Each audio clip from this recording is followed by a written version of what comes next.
This week on LCARA HAMRadio, we're down in McQuarrie County, not for the rally, but for testing. We have a rally car, we have professional drivers, and we need comms to make sure that even this testing is going to be safe, and if anything bad were to happen, we've got a fire truck and radios, and we're not afraid to use them. That's what's coming up this week on LCARA HAMRadio.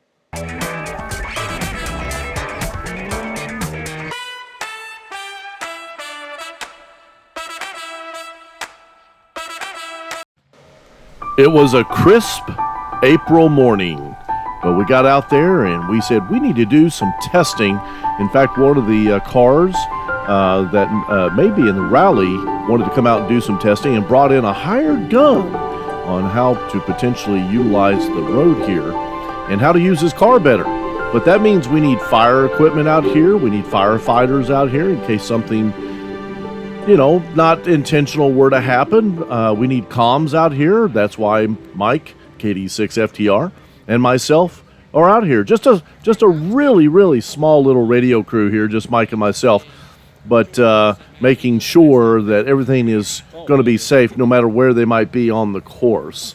And they're just doing a portion of one stage at the time that we filmed this.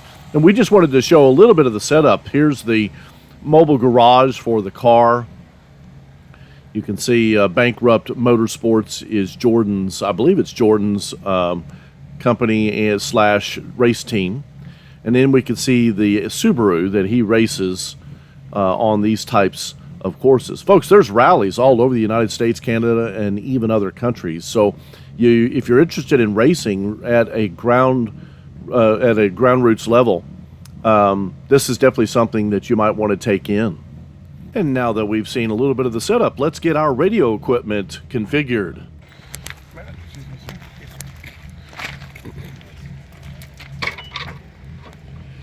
Bernie called. Missed him. Yeah, yep. That sucks. Just tell him you're too far out in the woods. Yeah, 5 minutes ago. no cell coverage.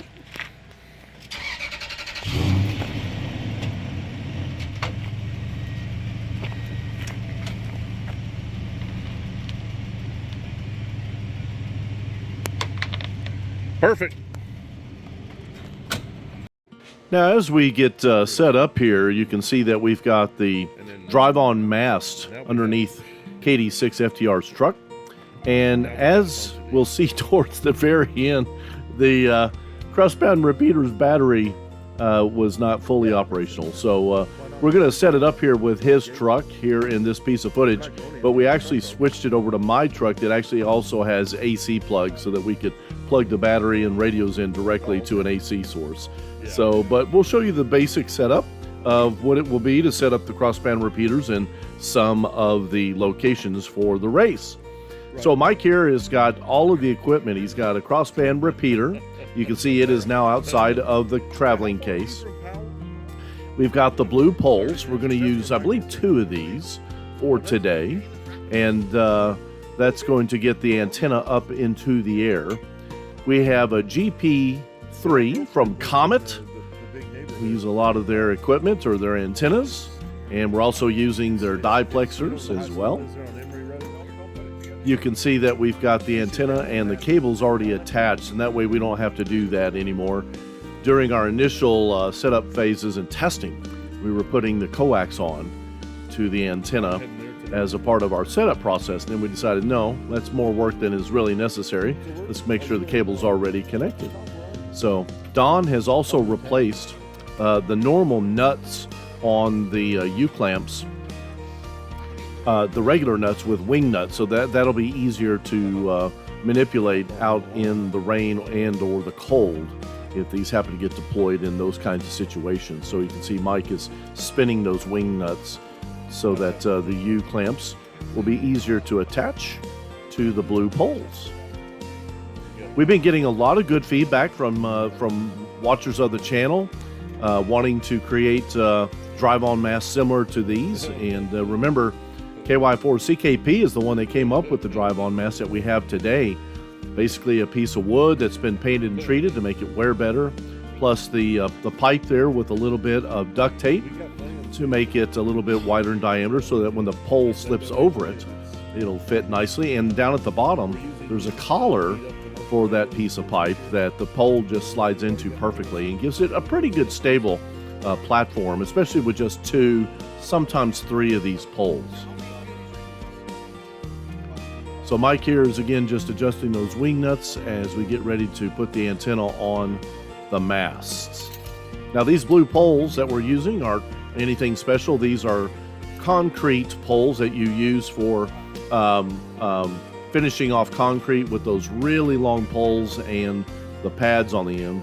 So we're using something you can get at Home Depot or Lowe's really easily, although because of inflation the last 2 or 3 years, they have gone up in price, but relatively easy to acquire. You could probably use something else, but we use the blue poles because that's what Chris found at the time, and they have worked out really well, and they break down easily.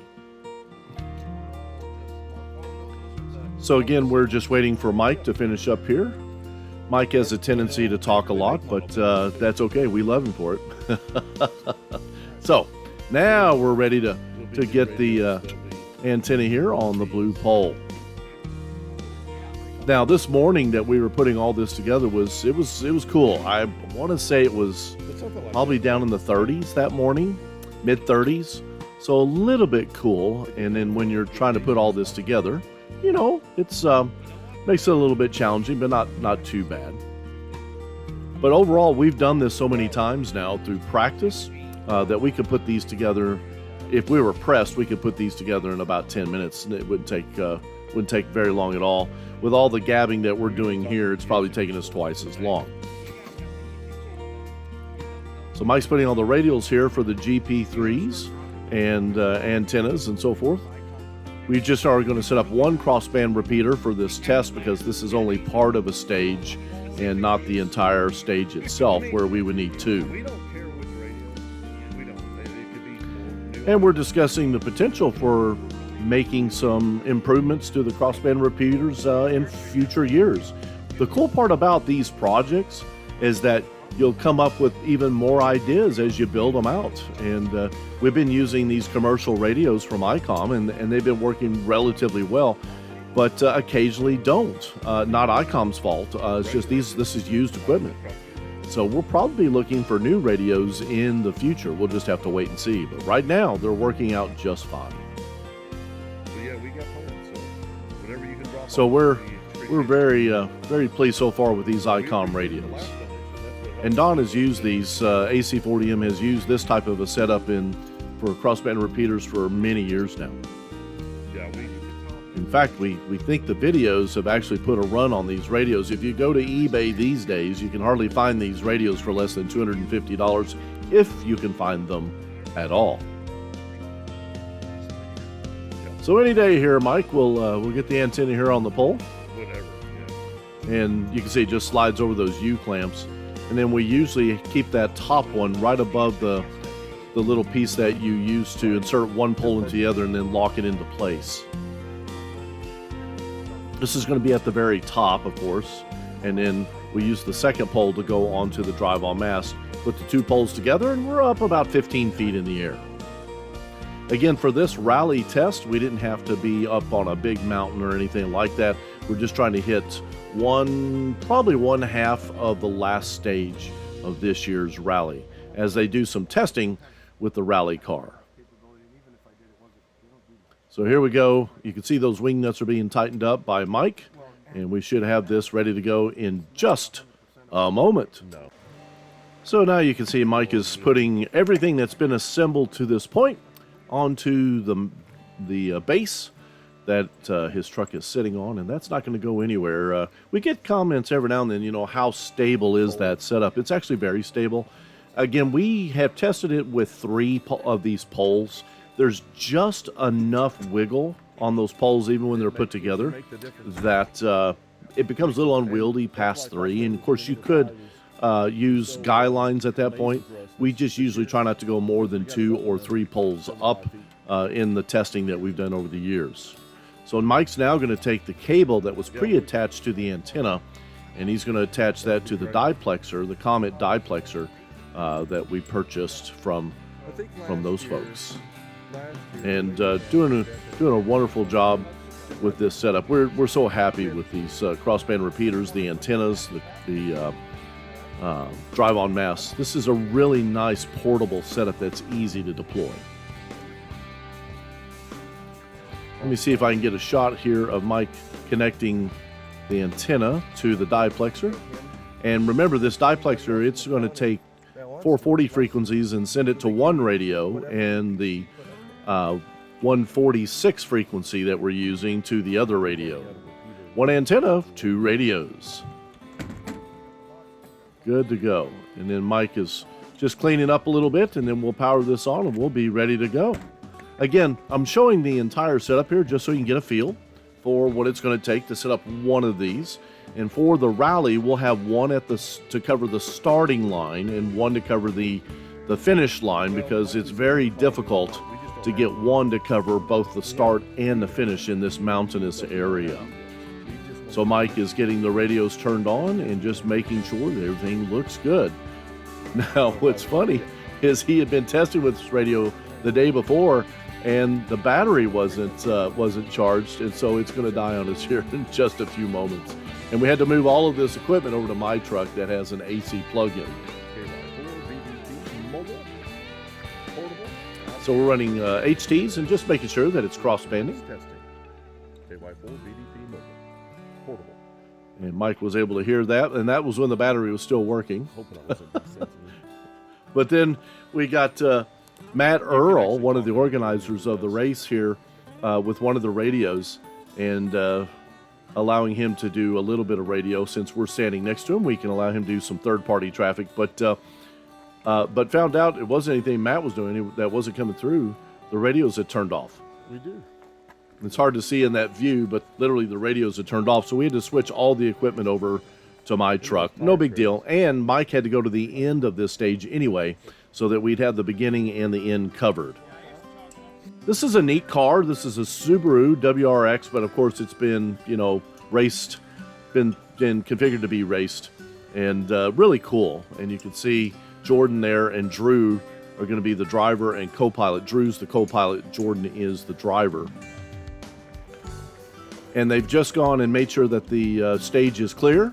So anytime you're going to do any kind of, even if it's just partial racing or just testing, you have to go down the stage and make sure there is absolutely nothing and nobody that you would even potentially get close to hitting. The stage has to be closed, and no new traffic can enter the stage while we have a car on that particular route. So Mike, you can see he's actually taking his truck to take it to the other end of the stage here. I am set up. Of course, I'm filming here, but I have my truck set up with the crossband repeater. It's plugged into an AC outlet that I've got on my truck because the battery was down, and we were still able to finish the mission here. And there goes Mike. Mike's going to use his mobile radio, and he's going to check in from time to time as he goes down the stage to make sure that we're still hearing him. And sure enough, we were able to hear him just fine. Now, the last few segments I've got here will be of the cars and a little bit of the noise that they create and so forth, so you can get a feel for what one of the cars will sound like. Oh, and a little bit of fun was had when we had some downtime.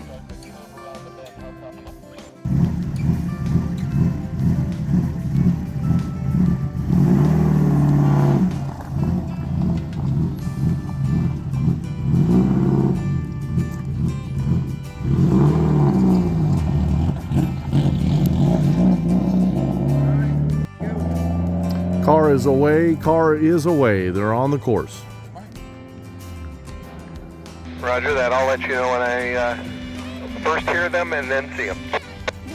Roger that.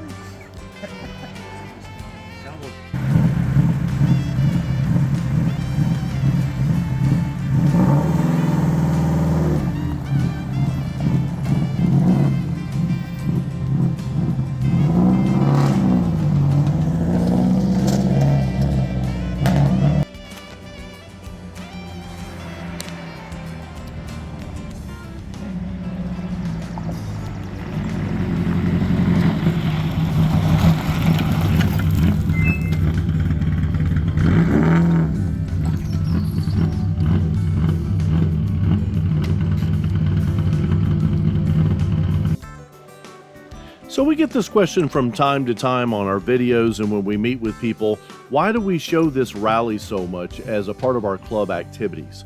And I think what's happening is a lot of folks are missing the point. The rally is the excuse for us to get out there with our ham radios. We've got a lot of amateur radio operators that have radios, but they're not getting out there and using them except maybe to just make contacts in their shack. Certainly nothing wrong with that. But there's so many other uses where you can get out in the great outdoors and use your radios, whether it's POTAs, summits on the air, and so on. We have used this rally as our excuse at Lake Cumberland Amateur Radio Association to get out there. And folks, we're looking at over 25 hams helping to make this race happen. How many opportunities do you get throughout the year as a club, or maybe if you don't even have a club, just a group of you, to get that many people together and play radio? That's what this is all about. Yes, the race is important to the organizers. They're good friends of ours at this point because we've been helping them now for 3 years. But it's, from our point of view, a way to get out there and practice using our radios, making sure that we understand how they work, why in certain situations they're not working the way we expected. And until you get out there, you just don't know. So this is our excuse to get out there and play radio. And the rally is an all-day event, requires, again, all of the resources and so forth, and they can't run the race without good communications. Folks, if there was cell service in this area, we wouldn't be out there. There is cell service. It is so spotty that we were called in to help out with the race. And again, you can volunteer your services. As amateur radio operators, we cannot make any money on this event, and we're out here to play radio. That's why this rally is so important to our club from year to year. We have other projects that we're going to get into after this rally, but this ensures that we've got a lot of equipment that's ready to go if it would be needed in the future. I'm KY4 BDP for the Lake Cumberland Amateur Radio Association. Please stay tuned. We've got a couple of more videos of the race and getting ready. We have another video coming up next week on the tents that we're building in case the weather is not so good, and the video on the race itself, which will be an amazing video. Lots of good content coming up soon. The race is on April 27th. If you're in the area and want to come out and watch the race, April 27th, that's Saturday, we're going to have a great time. Hit the like button, hit subscribe, folks, and if you'd like, join Patreon and help us out a little bit every month. Enjoy yourselves, and 73